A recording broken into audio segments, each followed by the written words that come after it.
From Hollywood, it's time now for John Lund as Johnny Dollar. My name is DeFranco, Mr. Dollar. I'm with the Claims Division of Eastern Life and Trust. What can I do for you, Mr. DeFranco? Help me pay off a claim, I hope. Well, that's a new wrinkle. Yeah, one of our new policyholders passed away last month. We can't seem to locate his beneficiary. Well, maybe he doesn't want the money. It's a she. Everybody wants money, especially insurance money. Would you like to take a whack at it? What floor are you on, Mr. DeFranco? 4th, 418. Just after you get off the elevator, turn to your left. Be there in an hour.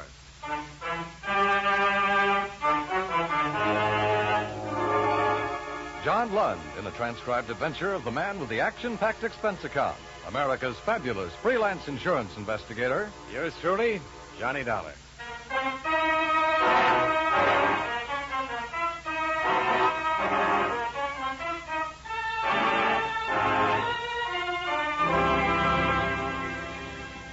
Expense account submitted by Special Investigator Johnny Dollar. To Claims Office, Eastern Life and Trust Company, this city. The following is an accounting of expenditures during my investigation of the Thelma Ibsen matter.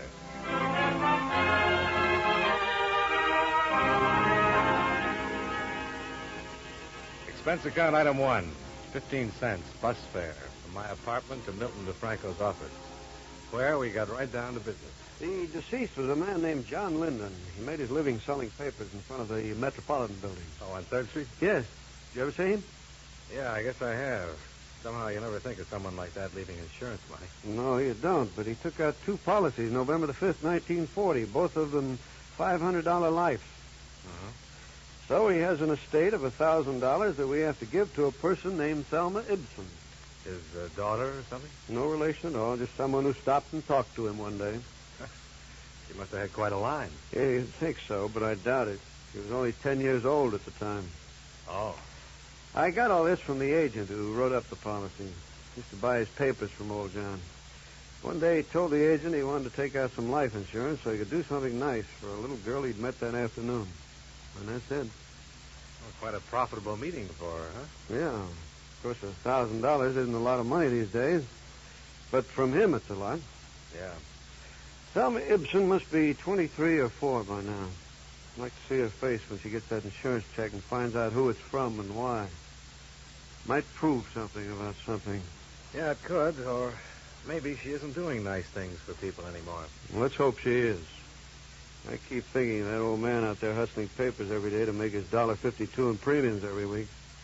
It gets me somehow. Huh? He only saw her that one day in his life.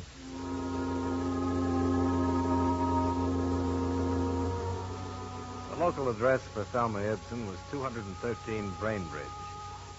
From neighbors, I learned that Thelma's parents had been killed in an automobile accident in 1945. She'd moved crosstown to live with an aunt, a Mrs. Mary Seeley.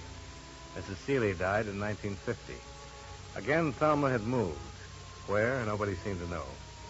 But they did know where she'd been working at the time. One of the girls there was brought into the manager's office. Yes. She quit without notice a couple of years ago. She just didn't come back. Were you a friend of hers? Yes. We were good friends. Used to have lunch together every day. We started here together, too. I see. Have you heard from her? No. Any idea where she might have gone? New York, I think. It's the closest place to go, isn't it? Funny she didn't write anybody or say anything when she left, don't you think? Yes, but Thelma was like that. Like what? Well, don't misunderstand me. She was a real sweet girl, but there was something you could tell about her right away when you met her. She had plans of her own, and she just kept them to herself. Mm-hmm. You don't suppose anything's happened to her? I'm just trying to locate her. Did she ever talk about going to New York? No. Or what did she talk about? Oh, about meeting someone and getting married. Was she going with anyone when she disappeared? Oh, a couple of people around the office. Are they still around? I think so. You going to talk to them? I'd like to. They haven't heard from her either. No one has. She just plain left, bag and baggage.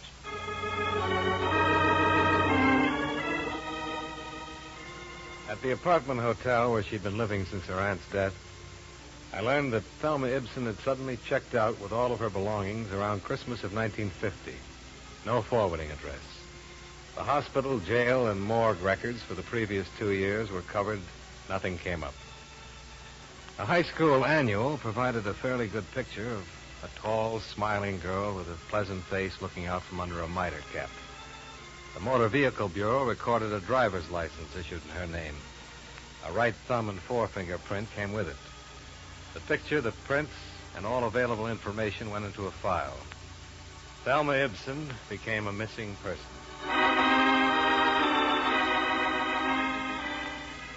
2 days later, the people at her office were re-questioned. And then one of them recalled a man that she had been seen with just before her disappearance. Expense account item 2, $15. Transportation and incidentals, Hartford to New York. For the purpose of locating a Mr. Floyd Turnbull for possible information concerning Thelma Ibsen's whereabouts. I made a list of the Floyd Turnbulls in the city directory and set out to interview each one. The right man happened to be number 5 on my list. Yes, of course I know Thelma Ibsen, Mr. Dollar. You say you're from an insurance company? That's right, Mr. Turnbull. Can you tell me where she is right now? I'm afraid I can't. Sit down, Mr. Dollar. Sit down. Thanks. Understand you knew her in Hartford. That's right, I did. She came here to New York with me. Oh? Let me assure you there was nothing improper about it. I met Thelma when she was working in one of the offices I do business with there. And when I suggested that she drive to New York with me, I did it with the understanding that we were to be married here. I see. No one could have been more surprised than I when she disappeared. You mean here in New York? Yes. Well, when was this? It was Christmas Eve of 1950. Oh? Thelma was staying with my sister Edna in Westchester. I picked her up about 6 in the evening to go to a party. And we stopped for gasoline somewhere between here and Long Island. I left the car for a moment, and when I came back, she was gone. You haven't seen her since? And I haven't seen her since. Well, did she leave a note in the car? A message of some kind? Nothing. Not a word. And she hasn't gotten in touch with you at all? No. She's never written? Never. I can't quite get with this. You were going to be married, and she disappeared in a filling station on Christmas Eve. Did you argue or something? No. I don't think I would ever have argued with Thelma. She was kind and sweet and gentle, and all things to me. Your appearance here and these questions bring back the memory very strongly. How long had you known her before you decided to get married? About 3 weeks. Do you have any idea why she walked away? Yes, but I doubt if it's of any practical value to you. Well, any information I can get would be very helpful in locating her, Mr. Turnbull. All right, then. I think she was frightened. Of what? Of life, Mr. Dollar. Not people or circumstance, but life. You say that with a lot of conviction. Yes. Thelma had always been, well, a poor girl. She worked instead of going to college. She lived with a rather dowdy aunt who died just before I met her. Her parents had been killed in an accident a few years before. I think I offered her happiness that she always longed for. But she simply wasn't mature enough or adjusted well enough to accept it. But this is of no value, is it? Well, it might be. Did you know of any ambition she had? Maybe she wanted to go on the stage. She simply wanted to be my wife and live here. Oh, I can see what you're thinking. I'm old enough to be her father, but that's not the reason she walked away from that car. Believe me, Mr. Dollar, unless I'm terribly mistaken, that girl was very much in love with me and wanted to marry me. Tell me, have you tried to find her? No, I have not. I waited around the filling station that night hoping she'd return, but I didn't report the matter to the police. I intended to hire private detectives to locate her, but I gave that up, too. Well, I don't understand. If you loved her... Well, would this make it understandable, Mr. Dollar? Thelma was a rational, normal human being when I left her in that car. No one forced her away from it or me. The man at the station said she merely stepped out and disappeared down the street. She left of her own free will for her own reasons. Yeah, I think I can see your point. Thank you, Mr. Dollar. I've hoped that one day she'd appear at my door, contact me, come to me, but she hasn't. Is there any way I can help you more concretely? Well, if you could tell me the exact location of that filling station. I believe I can do that, but why? Last place she was seen alive. Oh, that word, alive. Just a word, Mr. Turnbull. Tell me, you suppose she had any money when she left? Why do you ask? Well, she'd have had to go to work if she didn't. Maybe she I see. Yes, she had money, quite a bit. How much? $2,300. Oh? She stole it from me, Mr. Dollar. I left my wallet in my overcoat. She took it while I was gone. I would have given her all this, everything, but she had to steal it from me. She had to steal it like a common little thief. There's truly no fool like an old fool, is there, Mr. Dollar?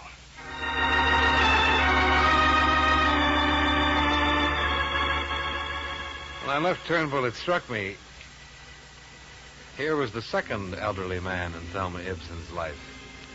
One had given her money which she wasn't around to receive, and from this one she'd taken money and didn't wait around to say thanks.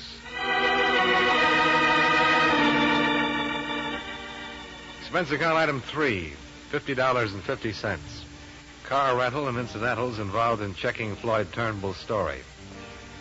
A major oil company owned and operated the filling station where Thelma Ibsen had been seen last. Their payroll records named 3 attendants on duty Christmas Eve, 1950. I located and interviewed all 3. Enclosed fine statement of Earl Camden. Sure, I remember that chick. Better look in this picture, I'll tell you that. Well, anyways, she drove in with the old guy, see? He hadn't been away from the car more than 20 seconds before she was out and walking down the street as fast as she could go. Well, when he came back and asked what happened to her, I told him. Well, and he went back and sat in his car for maybe a couple of hours just waiting for her. I knew she was gone for good. I felt sorry for the old geezer. She shouldn't have run out like that. Christmas Eve and all. Edna Turnbull Spencer, Westchester, verified her brother's story. Thelma Ibsen had left all of her clothes at the house. Mrs. Spencer had not heard a word from her since Christmas Eve of 1950.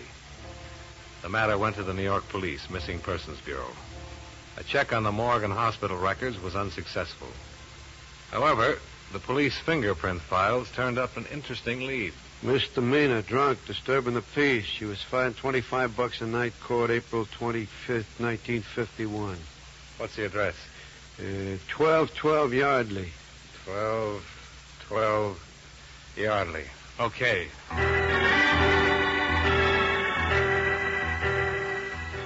At the address on Yardley, I learned that Thelma Ibsen had moved 8 months before. Again, there was no forwarding address. The landlady turned out to be quite talkative, however. I'm glad, too, she moved from here, Mr. Dollar. I'd like to help you find her, but I'm awfully glad she moved from here. Well, why do you say that, Mrs. Prentice? Oh, noisy. Parties all the time. I run a quiet place for quiet people, you know. Yes, I'm sure, but... I thought she was the quiet type when she took the apartment, or I'd never have given it to her. She told me she was a secretary, that she worked downtown. Did she say where? Oh, no. And she didn't work. How could she? She was out every night and slept most of the day. And men used to come to see her. Honestly. Do you know any of them, Mrs. Prentice? Oh, no. Just men. All kinds, all sorts. I see. Was she friendly with anybody in the building? No. Did she go with any particular man? I couldn't say. All I can tell you is I'm glad she doesn't live here anymore. I'm awfully glad.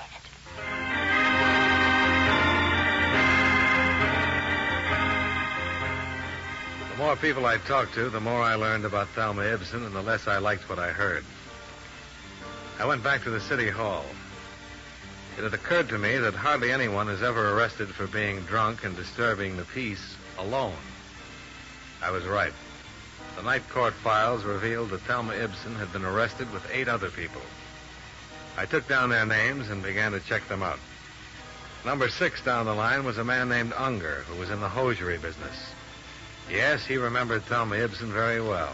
No, he hadn't seen her for 6 months, but he could tell me where she lived. He did. And I went there.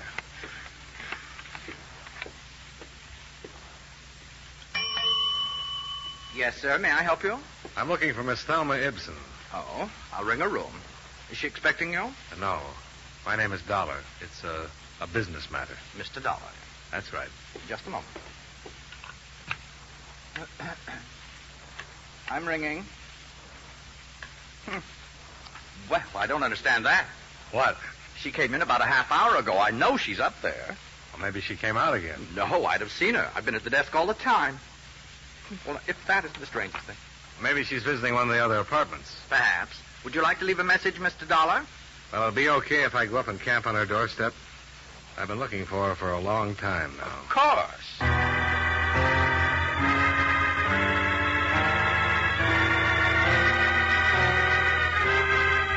I took the elevator up to the 15th floor and walked down the hall to Thelma Ibsen's apartment. The door was standing partially open. All the lights seemed to be on. Miss Ibsen? Miss Ibsen? Miss Ibsen? Go back. Get away from this room. What? Get away or I'll jump. I'd found Thelma Ibsen, only she was standing on a ledge outside the window, all ready for a leap into eternity.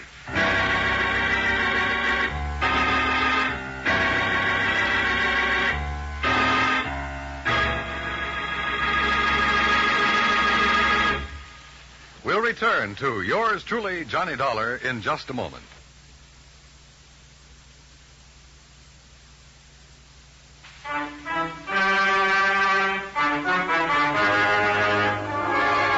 Now, with our star, John Lund, we bring you the second act of yours truly, Johnny Dollar.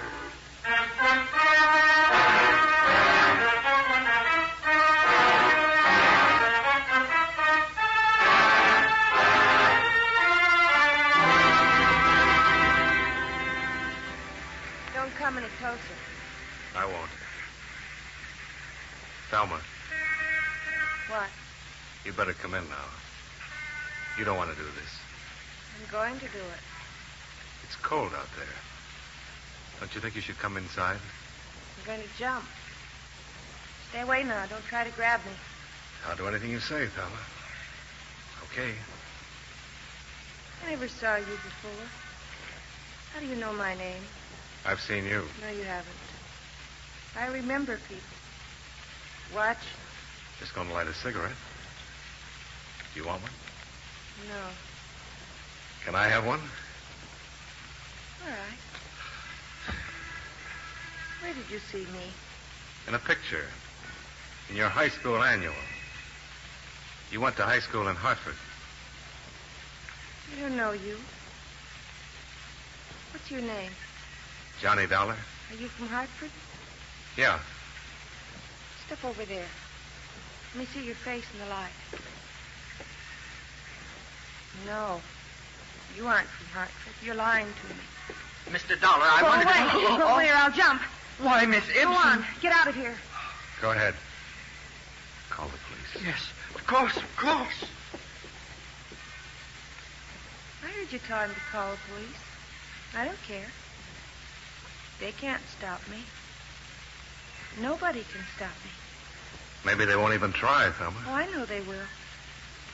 They'll talk to me just the way you're talking. They try to get close enough to grab me. I wanted somebody to call the police.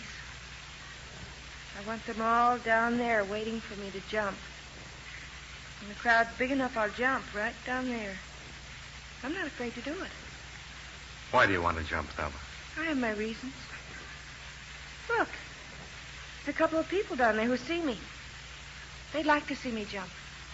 I don't think they'd like to see that at all, Thelma. Oh, yes, they would. They might say they wouldn't, but they'll hang around, and if I don't jump, they'll be disappointed. Nobody wants you to jump, Thelma. Oh, sure they do. Those people down there would love to see it happen. You'd like it, too. If I wanted to see you jump, I'd be waiting on the street with those people. But I don't want to see you do that. And neither do they. I want you to live, Thelma. That's more people down there now. Oh, you're getting the big lights up here. God. Thelma, look. If you're broke, if you need money... Don't come any closer, I told you before. I want to help you, Thelma. Nobody wants to help me.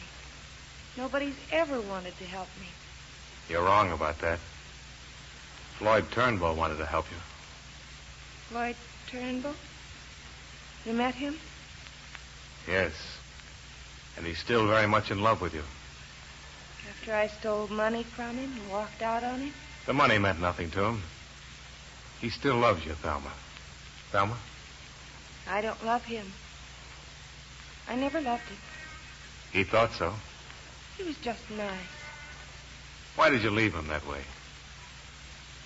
I'm no good. Never have been, you know.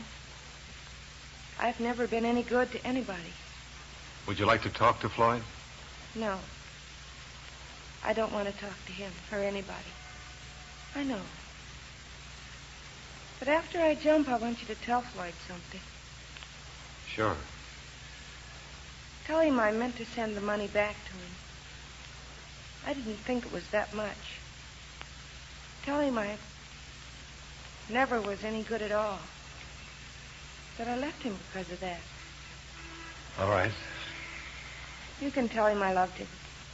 He'd feel good, I think. All right. Go back! I don't care who you are. Go back or I'll jump right now. Wait. Close that hall door. If you want to see me jump, you'll have to watch from the street down there with the others. Close it! Is he a policeman? I suppose so. I don't know. He looked foolish. We all look foolish at one time or another. It passes. Do I look foolish? Yes, Thelma, you do. You're not going through with this. In the end, you'll come back into this room and everybody down there will go home. That isn't true. You know that for the first time in my life, I know exactly what I want to do, how I want to do it. I'm going to jump.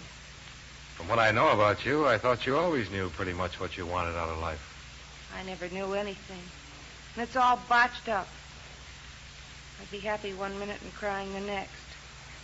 Things kept happening all the time. Got so tiresome.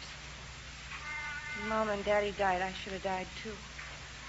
Then I wouldn't be here making all those people down there have bad dreams for weeks to come. I should have been with them when they were killed in that car. Well, it won't be long. I won't be tired anymore pretty soon. Thelma, wait. Wait for what? You say you've talked to people who've known me, who know what I was and what I am. I didn't turn out the way they wanted me to, did I? I didn't even turn out the way I wanted to be. Look at me. Why should I wait? One man I didn't talk to had more faith in you than anybody else. He was an old man who sold newspapers in front of the Metropolitan Building. His name was John Linden. Old John. Thelma? Old John? Old John. You met him one day when you were a little girl. It meant a lot in his life. An awful lot. Do you remember old John? Yes. I went downtown after school to look in the windows. I had a nickel and I bought a paper from this old man. I talked to him. He said I was a very nice girl, and he asked me my name and where I lived. What did you talk about, Thelma? About school. And about growing up. He told me I'd grow up someday to be a lovely woman. He said, lovely woman. He was very nice. What else did you talk about? School. He asked me what grade I was in. Let's see. I guess I was in the 5th grade or maybe the 6th. It's such a long time ago. But you remember it. Of course, I remember it now. Where's John now? He died a month ago, Thelma. He left you all his money. What money? What money would that poor old man have? Insurance money. Comes to $1,000. You're lying. No, I'm not, Thelma. That's why I've been looking for you. It's my job to see that you get the money that he left for you. He wanted you to have it. Why? I didn't know him only that afternoon. But he wanted to help you. You're making all this up. It's all a lie. No. No, look. What? These prove I'm from the insurance company. Here. Throw them over. All right. You see? He wanted you to have something. That old man. That poor old man. I only stopped and talked to him.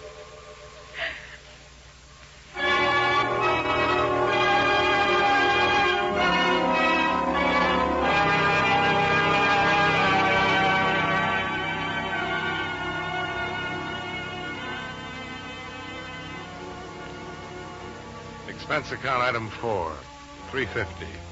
Martinis. I needed them. It was my first, and I hope my last, experience with an intended suicide. The psychiatrists who examined and treated Thelma Ibsen believe that she'll make a complete recovery in time. They say it'll take months to determine the exact cause of her breakdown. But as far as we're concerned, the case is closed. Claim filed. Expense account, item 5, same as item 2. Transportation back to Hartford. Total, $84.15. Yours truly, Johnny Dollar.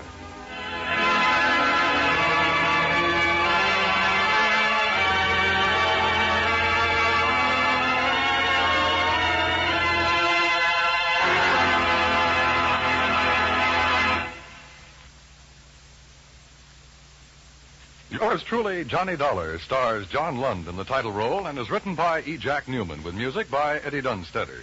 John Lund can currently be seen in the Universal International picture Just Across the Street. Featured in tonight's cast were Tom Tully, Jeanette Nolan, John McIntyre, Joe Kearns, and Virginia Gregg. Yours truly, Johnny Dollar, is transcribed in Hollywood by Jaime Del Valle.